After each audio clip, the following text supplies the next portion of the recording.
Hello, hello, and welcome back to the Business First Creatives podcast. I am so excited for this month. And so, if this is the first episode that you've tuned in for the Marketing with Intention series, I do beg you, and I mean literally beg you, to go back and listen to the previous episodes in the series.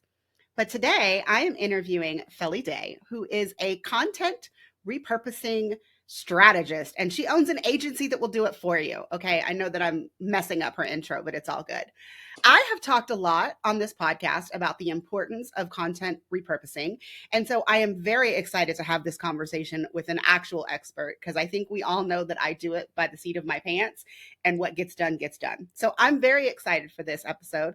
Felly, good morning and welcome to my podcast. Good morning, and thank you for having me. I mean, I'm really surprised that she said good morning, guys, because I just remembered she is not a morning person right now. She is across the world. So it is technically good evening for her, but it's super early for me. Like, I'm on my first latte. Please forgive anything and everything that I say during this episode because I have clearly not had enough coffee yet today. I think I'm on my fifth tea because it's 5 p.m. Oh my gosh. I mean, yeah, no. This morning, I didn't even wash my hair. Like I got up and I got up, I took a shower, I got back in bed. And then when it was getting closer to our time, my podcast manager was sending me notes. And I was like, okay, Haley, no, like I have an interview in 20 minutes and I'm still not dressed and I have not had a latte yet. So I got to go. And then I came in here and we had a nice little chat before we hit record.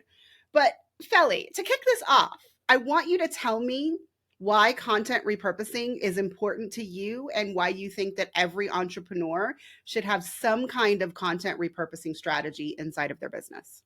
Well, my first answer is 100% bias, and that is that I believe the best content is repurposed content, especially if you're someone who wants to outsource your content. I got started as a general VA content writer, and trying to create content with no direction doesn't create very good content in the end. And I can say that as someone who was I was creating it and I was like, this content is falling flat, but you're giving me nothing to work with.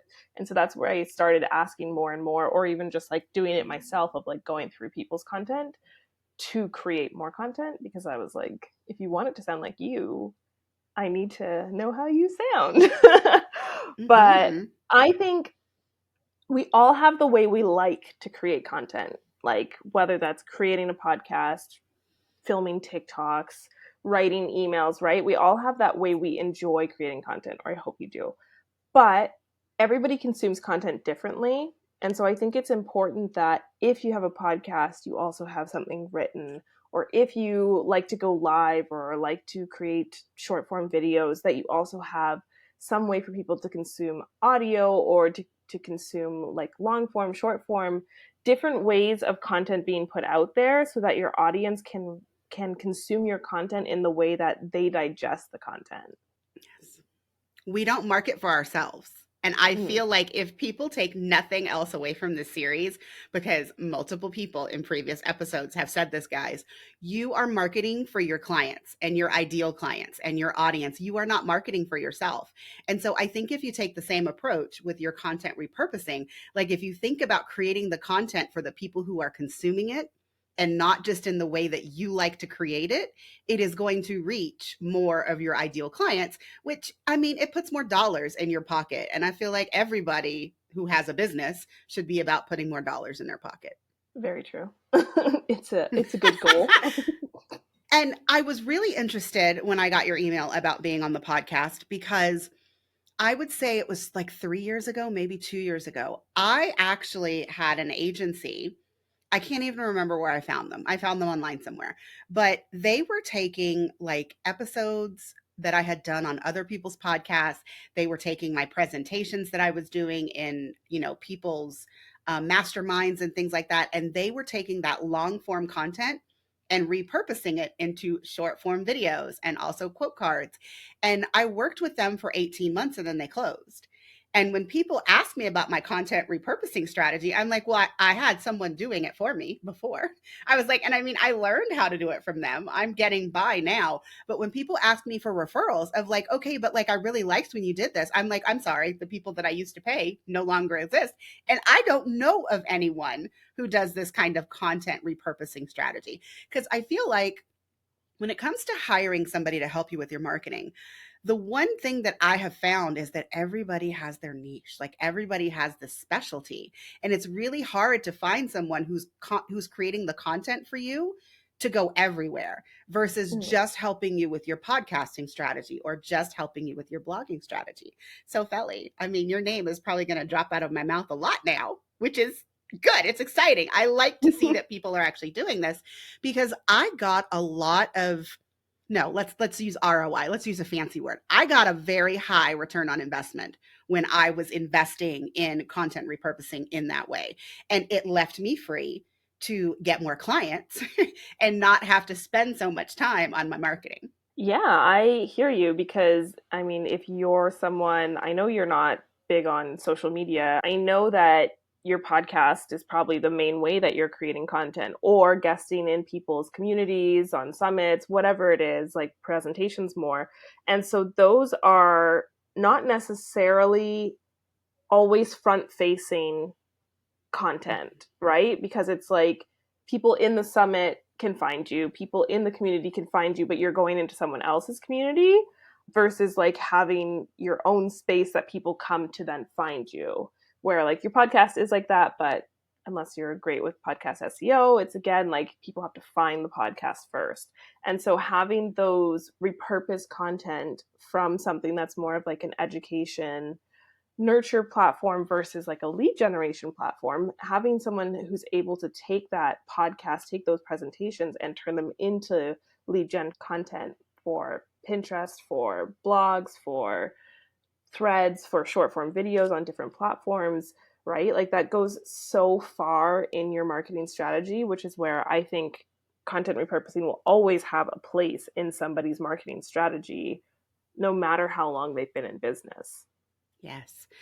And you've already mentioned this, so I'm going to say this and then you can tell me if I'm right or wrong. You had said earlier, we all create content where we like to create content. And so I'm taking that to mean all of us need to figure out where we enjoy being. And that's where we are creating like our pillar content. I hate to use that word, but it's so early. I can't think of another word. But like the piece of content that basically spawns the rest. Is that correct? Mm. Yeah, like I call it the top of funnel content or the core content. Everything funnels down from there. Ooh, core content. You know what? I like that a lot better. I'm going to write that down. I really hate saying pillars. I don't know why pillars bothers me so much, but every time someone is like a marketing strategist, I'm like, your pillars. Like maybe it's because I associate pillars with Instagram, and I Mm. do seriously have a love-hate relationship with Instagram. I mean, I'm there. And it's really funny because in 2024, I haven't been very visible for a lot of different reasons, but barely anybody noticed because my virtual assistant and my podcast manager were putting out all of this content related to the podcast. And people just didn't know, hey, you haven't actually seen my face on a story in like 6 months, like Mm. legitimately. And like people just didn't notice. But so everybody should have this like core content, right? This one piece that you're creating. And then how do you yourself as your agency, or how do you suggest someone that wants to DIY their repurposing? How do they decide where else to send this repurposed content? Like, is there something, is there a question that someone should ask themselves about thinking what other channels they should be visible on? Yeah, so to me, picking the platforms you're showing up on is personal. I can't tell you which ones it should be. I recommend email to everyone. I think everybody should be using email as a secondary platform, no matter what your core content is, just because it is like the place that you own, you get direct contact with people, you know that it's always going to reach them, unlike everything else. But from there, it's really going to depend on what do you like showing up on, what will you stay consistent with, especially if you don't have a team helping you out, right? Like if you have a team who can post to your Instagram, it doesn't matter if you like being there or not. Like that's where I would like to be on LinkedIn, but it will not be me doing it. So if you can consistently show up on LinkedIn, then use LinkedIn as your third platform. If you can consistently show up on Instagram or YouTube, like use that, but don't force yourself onto a platform because somebody told you it's where your ideal clients are, because it'll never translate the way you want it to. So you have to want to be there, but also you said ideal client. So how do you figure out if an ideal client is actually on a new platform if you have not yourself been on that platform and interacted? Like you mentioned LinkedIn. It was funny. I had my good friend Tanya now, and she's a LinkedIn specialist. And when she first came on the podcast, I still had no LinkedIn. Now I have finally created a LinkedIn. And every once in a while, I share like one or two things. And that is despite me knowing that a lot of my ideal clients are over there. I just don't have the energy though. But if it was a different platform and I didn't know for a fact that my ideal client was on there, like how do I figure out if that is somewhere that my ideal client actually enjoys being themselves? This might be an unpopular opinion, but I think that we can all find our ideal clients on any platform. I think it's a matter of you showing up as yourself and creating your community around you versus like going to the platform where they are. Because we all have people that we could connect with on LinkedIn. We all have people we could connect with on TikTok. We all have people we could connect with in Facebook groups, on YouTube, in podcasts, right? Like our people are everywhere, but it's about where will you like showing up so that you can meet them there. Yes. Okay, just so that you know, if you start any sentence with "it might be an unpopular opinion," that's probably going to end up as an Instagram reel from this episode. I'm just saying, like, if Haley's listening, Haley, that last thing, that's what you need to like mark in order to go on Instagram. And I totally agree with you. You can find your people anywhere, but I do think that sometimes we cut ourselves off from going on a new channel, a new marketing platform, because we're like, oh no, my people aren't there. Like, and I will say, as a photographer, I used to always assume, no, I don't want to be on LinkedIn. LinkedIn is not where someone goes to hire a photographer. And that's totally true, like if for family portraits or whatever. But it doesn't mean that you can't connect with people. It doesn't mean that you can't network people and that that isn't going to be fruitful in terms of making connections and eventually connecting with your ideal client. So I will say, I mean, that did make a believer out of me. I was definitely one of those people who thought that specifically about LinkedIn. Maybe not the rest of the platforms. I still have thoughts on Pinterest, which, Felly, I want to ask you. This is like not for your clients, this is for you. What is your favorite platform to show up on and why? Like, what's your core content? Currently, it's Threads. Which, hey, I mean, we could have a whole conversation about that. I am a little obsessed with Threads when I wake up in the morning and I see how much time I have spent scrolling. It's even worse than Mm. Instagram. But I'm sorry, continue. Oh, Why Threads, girl? Threads has fully replaced Instagram. But I started 2024 with like, I'm ditching Instagram. And my original plan was to go to LinkedIn. I was like, I'm going to force myself, give myself like 90 days to like actually try and not just Mm-hmm. like dip out and go back to Instagram as I always have in the past. And then Threads came available because in Europe they have so many privacy laws that it was blocked here for a couple months, like 6 months or Oh. something. And so I had Threads for a week and then lost access, and then it came back beginning, it was either end of December or beginning of January, and I was like, this is my platform. And it felt so like this is my moment, because when Clubhouse was out, I'm an Android user, so I could never get on Clubhouse. And I was Oh. like, people would message me all the time, like, why don't you just buy an iPhone? This platform would be perfect for you. Like, you should be on there. You would be blowing up. And I was like, I'm not buying a new phone when I have a perfectly working phone, and I don't like iPhones. I like having an Android. So I was like, And so then Clubhouse was always kind of like a little bit of a heartbreak for me because I didn't get the Mm-hmm. chance. And so when Threads came back, I was like, wipe LinkedIn off the board. I'm going all in on Threads.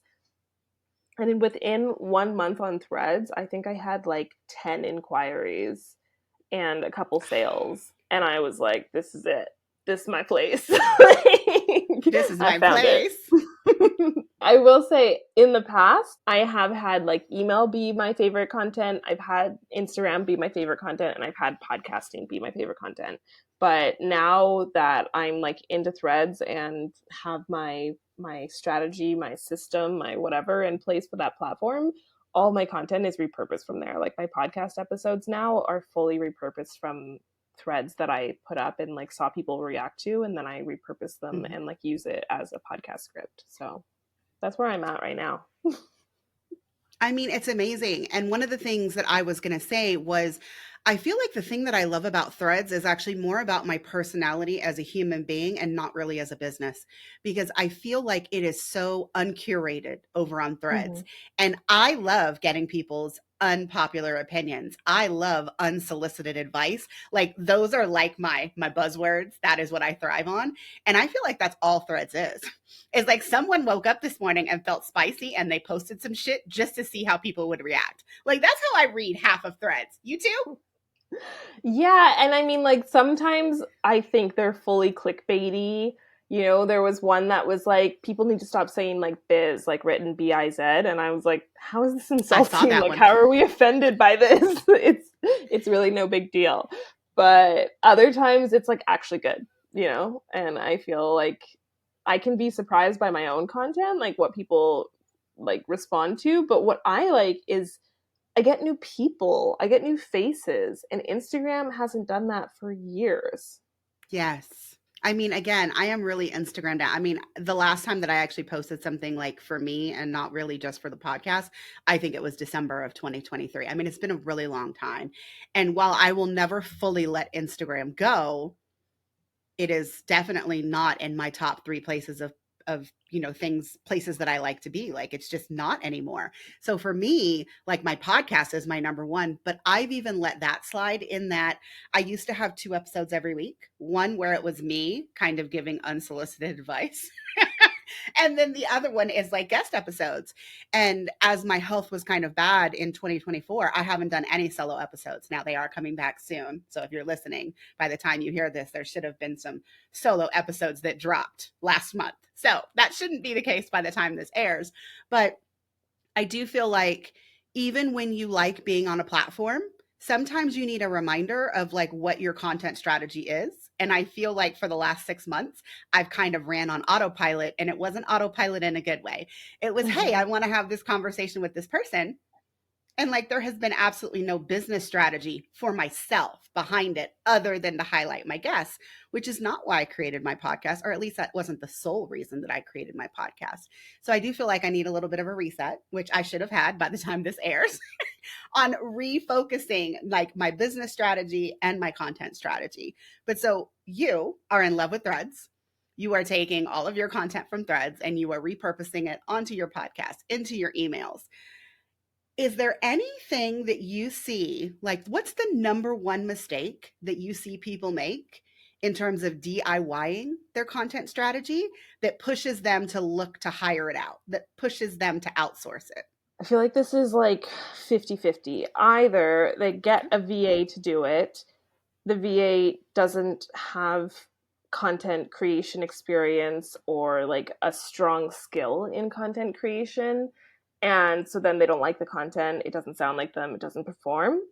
Or they try copy pasting from one platform to the next, bore their audience, don't get traction, don't see ROI, stop doing it, don't like it, think it's a sham. So those are like the two big mistakes that I see with repurposing specifically. I guess on another strain, like content strategy in general, I would say people aren't repeating themselves enough.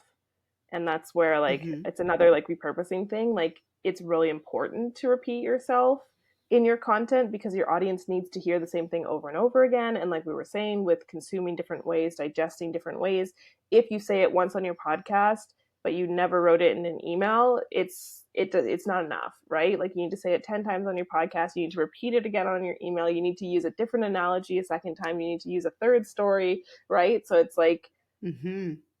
in content strategies in general, I just think there's not enough repetition of what you stand for, what you do, and who you are. I mean, in last year's marketing series, I interviewed my friend Dana, and she talked about the rule of seven, which she said in COVID and pandemic times, we all lost our mind. And the rule of seven became like the rule of 12 and the rule of 24. Like you have to see things that many times before it even phases you that this is something that you might be interested in. Do you have a magic number? Or is there a minimum number of times that you feel like someone should repeat, like this really good, juicy piece of content before they should even question whether or not they have said it too many times? I mean, you have to take into account that the marketing rule of seven is from the 1930s when they were using Yes. billboards and newspapers. So the amount Yes. of content that people consume nowadays versus what they did consume is drastically different. I've heard people say like 1,000 times, 1,500 times. So I don't think you can. Like, I think the number is infinite. I don't think you can repeat yourself enough. And I also think that a good measurement, if you to see that you're repeating yourself enough, is that your audience is repeating your messaging back to you. So like if your audience, Mm, like I say a taste of content repurposing for one of my offers, that it gives you a taste of content repurposing. And so when people say to me, I want a taste of repurposing, I know that I've said it enough because they're repeating it to me. But if I yes. get constantly, what is it? What do you do? I'm not saying it enough. My gosh, that's, I mean, if they repeat it back to you, that is excellent. And I often get people, at least on the photography side of my business, like people used to tell me certain things that I said on my website. Like my header on my photography website is you deserve to be in the photos too. And a lot of my like consultation calls for photography, people would say, like, I saw that you said I deserve to be in the photos too. And I 100% agree. They're like, my partner, my spouse, my husband, my whatever cannot take an in focus picture to save their life. And I'm thinking to myself, well, I said that on my About Me page. Like, did you get that from me too? Because until I got something where my husband could touch it and make it focus, I never had any in focus pictures. Now, I also hire people. I mean, that's a thing for me. I think all photographers should hire other photographers, but like, it's a thing where you're taking these amazing photos of everybody else, and then every single time someone takes one of you, your ass looks huge, like they take it from a horrible angle, or you're not in focus, or your mouth is half open with like food undigested that you can see. I mean, like that is not good for anybody. So when people started repeating back to me or mentioning specific things from my website, I was like, okay, they're like actually paying attention. Like, this is great. I don't think I've really had that on the system side of my business yet. So maybe I'm not repeating myself enough. I'm gonna take that Felly advice and just put it in my backpack for another day. So that's the number one mistake. And I do want to dive into the outsourcing though, because you are an agency and someone could potentially hire you in order to do the content repurposing. But girl, when you were talking, I do totally feel you on the you are having someone do a task that they are actually not qualified to do. And so if I find myself redoing tasks that I have assigned to someone more than one time, I'm thinking to myself, clearly they're not the person to be doing this for me. I need to like look elsewhere. And so I felt that. Like I really felt that. What is it that people should do or that they should look for when they are trying to find a content repurposer, a marketing assistant? Like, I know that the bottom should just be don't just assume that your VA is qualified. But, like, how do you determine if your VA is qualified, or how do you look for someone else in order to take that task or something else off your plate? I mean, I think it depends on your marketing strategy in general, right? So, like, I am a content creation agency more than a marketing agency. I will Mhm. use marketing strategy in the content that we're creating. But at the end of the day, I need my clients to have an overall strategy because generally Yes. they have their core content that they're creating, right? So I need you to have a strategy in place for your podcast before I can come in and repurpose it. Like, where does the rest Mhm. of the content fit into your strategy, right? And so I think you have to look at your overall strategy, look at the goals you have for that strategy, and whether it's like, do you need to cut platforms? Do you need to move to ads? Are you looking to hone in on only one thing? Is there enough content that you can repurpose? Most people, the answer is yes, but it's like, do you have the right Mhm. content to repurpose? Or are you launching something completely new? Have you pivoted your entire business and none of your messaging is the same, right? So it's like figuring that out, and then it's like, do you need a social media manager? Do you want to be creating the content and the other person is just scheduling and posting so that like you don't have to worry about it actually going out? Also, all of like the imposter syndrome thoughts around it. Like I know for myself, I get stuck when it comes to posting it. So I have my VA post it. I can create all the content in the world, but I will not hit post. Right? And so it's Mm. like, will you get stuck on creating the content? Will you get stuck if you have to look at your old content? Because a lot of people don't like to look at their old content. They judge themselves too hard. Will you get stuck when it comes to like actually scheduling it, sharing it, reviewing it? And it's going to change like who you hire or what hire you need based on your own weaknesses in your own content strategy.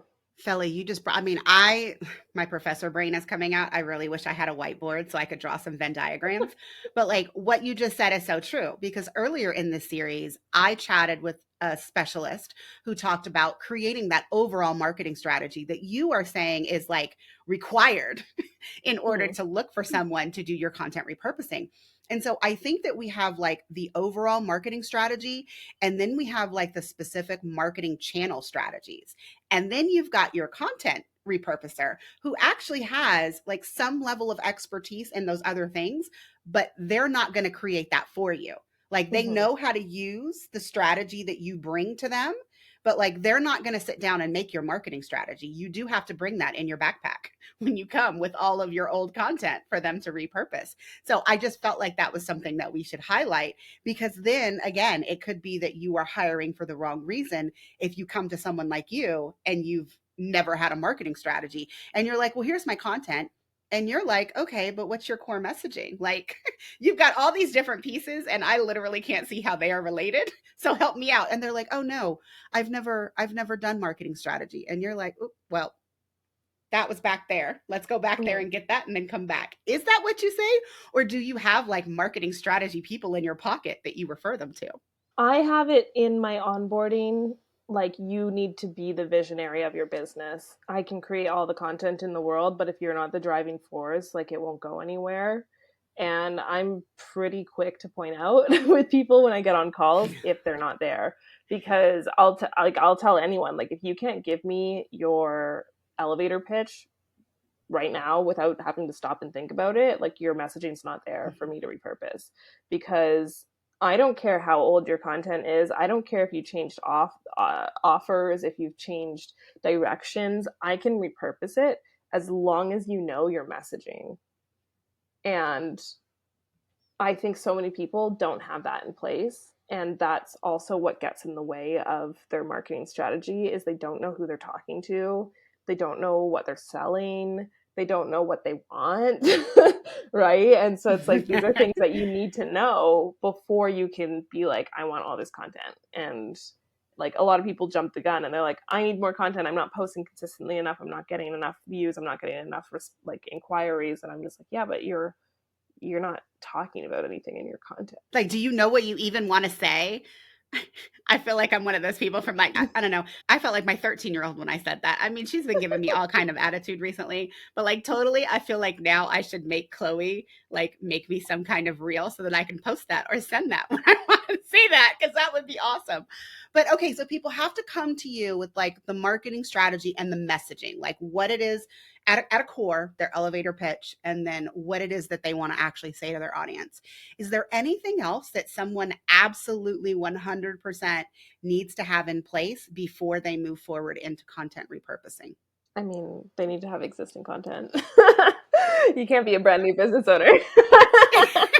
There you go. Yes, you have to have content of some kind. But besides bringing the content, like for example, do they have to have their brand fleshed out? Like, and I know that a lot of people are like, oh, well, I don't have colors. Yeah, that's not what we're talking about when we talk about your brand. But I mean, in addition to the messaging, like I'm assuming that you can't really create content for them if they don't actually have a brand for you to create it within. I mean, this could go in so many directions, and I don't want to offend the brand designers because I have a lot of respect for brand designers. But at the same time, I think you could have like someone who was newer and has one on one.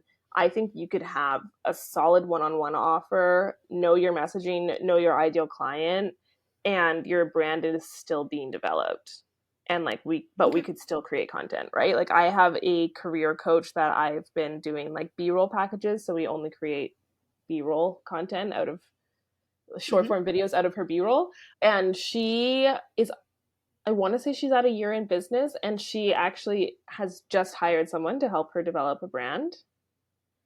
And Okay. she has one-on-one, and we've been repurposing Q&A calls with her one-on-one group, or with her she had a group program, so like the Q&A calls with her group program to create content to sell the one-on-one.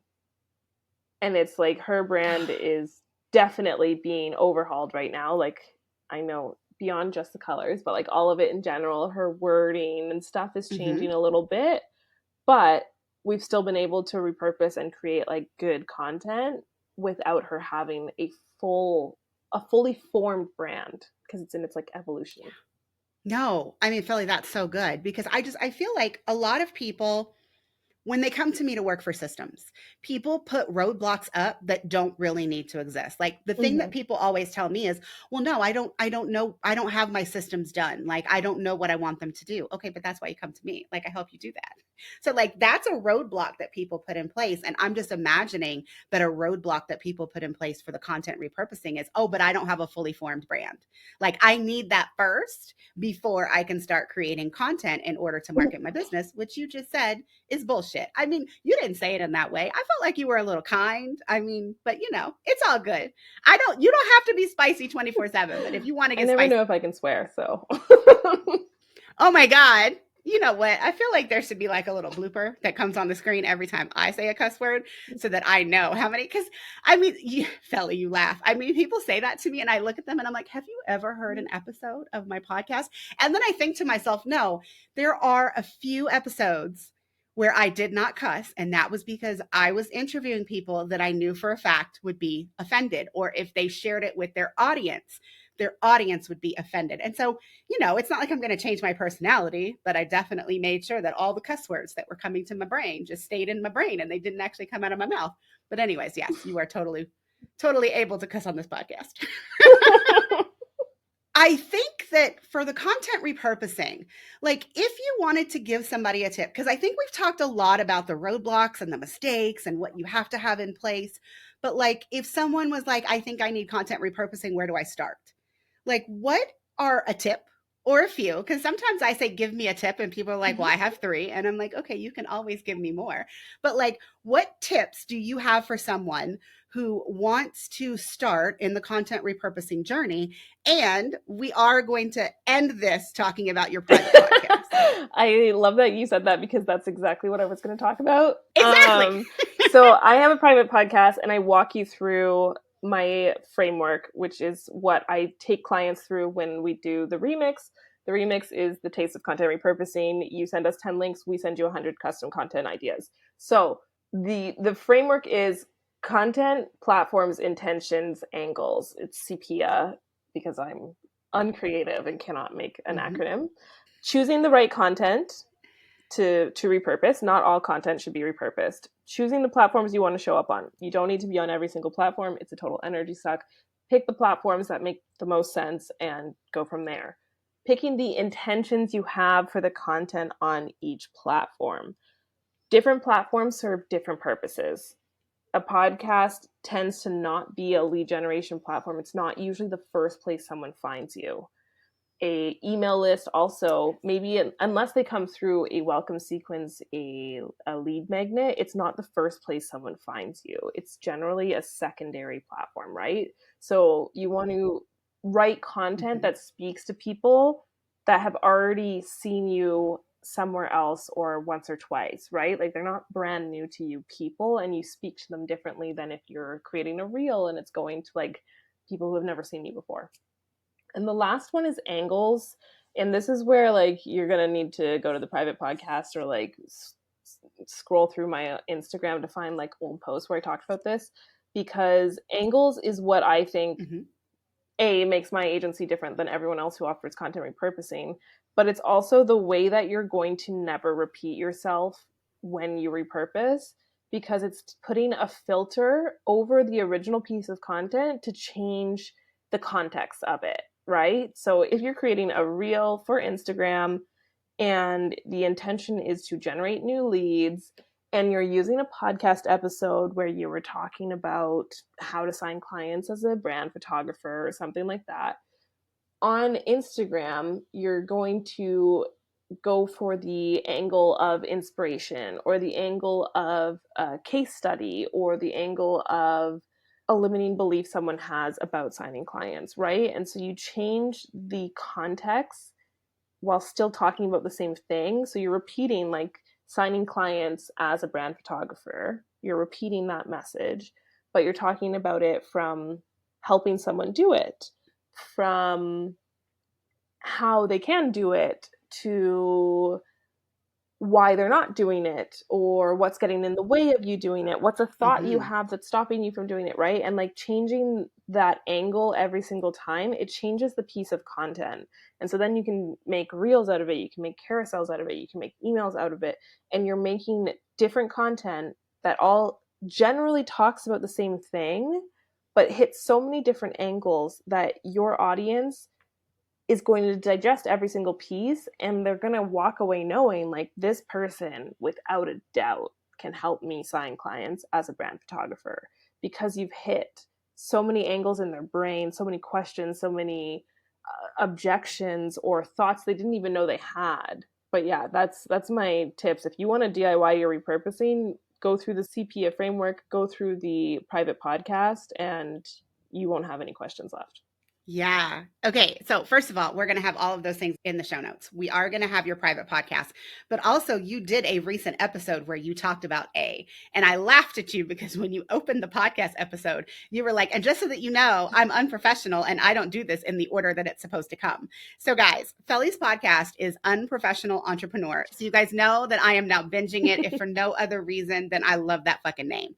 I am going to have it linked in the show notes, but I'm also going to have specifically the episode where she's talking about angles, because she said that that's very unique to her agency. But I just think it's a very unique way of thinking about it, and it is going to get rid of your limiting belief, that roadblock that you are putting out there, that you are perhaps repeating yourself too many times.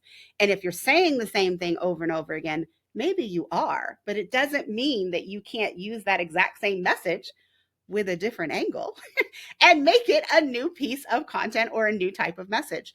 But Felly, I'm going to have all of that in the show notes. Thank you so much for coming on the podcast. It was a blast. All right, guys, I hope that you have gotten something incredible from listening to Felly inside of this episode. Please don't forget that if you have not heard the previous episodes in the Marketing with Intention series, go listen to those. And we also have a few more before we close this series out. All right, that's it for this episode. See you next time.